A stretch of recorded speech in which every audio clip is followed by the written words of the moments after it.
If I were a giant. If I were a giant, I wouldn't be able to fit in my house. I'd have to live in a building that had a high ceiling, but I'd probably have a hard time getting through the door. I'd have to make my own clothes, but where would I get a giant needle and thread to sew with? I couldn't ride in a car or a plane. I suppose I would just have to take giant steps to get from place to place. I would have to be very careful not to step on anybody or anything. When I talked, people would cover their ears. My voice would sound very loud to them. I wouldn't find shoes to cover my feet. I wouldn't find a knife and fork to eat my dinner with. I might have to use a rake as a fork. My dinner would be huge. What would I cook my dinner in? I certainly wouldn't find an oven big enough to put my dinner in. If I sneezed, it would be like a hurricane. If I fell down, it would be like an earthquake. I wouldn't have any friends because everyone would be too tiny for me to talk to. I think that being a giant would be very lonely. I couldn't have just one apple. I would have to have a lot of apples to fill me up. I would have to drink gallons and gallons of water to quench my thirst. I could never relax under a tree. I would be taller than all the trees. I don't think that being a giant would be fun. I won't ever make a wish to be a giant. I would rather be my height. I'm very happy the way I am. My favorite bedtime story. Every night when I was little, my mother would read me a bedtime story. My favorite story was Tom's Midnight Garden. This was a story by Philippa Pierce. It was quite a long book, and it took quite a few nights for my mother to read the entire book to me. In Tom's Midnight Garden, Tom moves to the city to stay with his aunt and uncle. He is very bored at their apartment. They have no children, so Tom has nothing to do. One night, the clock strikes 13 times. Tom knows that this is impossible. A clock can only strike up to 12 times. He sneaks downstairs and goes outside. When he goes outside, there is a wonderful garden that wasn't there the day before. The next day, Tom goes outside and finds there is no garden. The garden only seems to appear at night. Every night, Tom slips out to this wonderful garden and meets some people in the garden. He meets a girl named Hattie. Hattie and Tom become very good friends in this garden. Some very strange things happen in this book.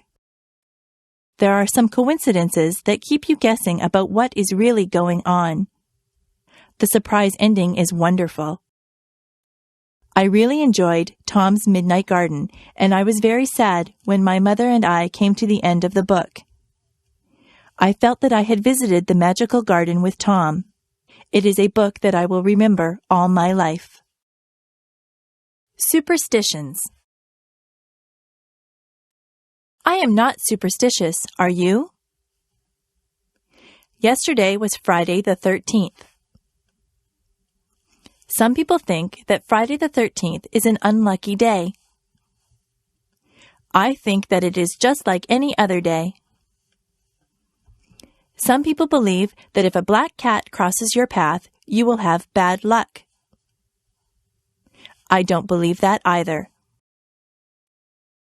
My mother always gets upset if I open an umbrella in the house. She says that is bad luck. She is probably right about that one because an open umbrella would take up a lot of space and you might knock things over. If your left hand is itchy, you are supposed to get money. I have had an itchy left hand before, but I haven't received any money because of it.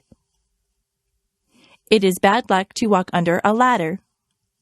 That is probably true because you might knock somebody off the ladder or have a can of paint fall on top of you. If you are acting in a play, it is bad luck if someone says, "Good luck" to you. This is very confusing. You are supposed to tell an actor to break a leg. It doesn't mean that you want the actor to break his leg. It means good luck to the actor. Actors have a lot of superstitions that are very unusual.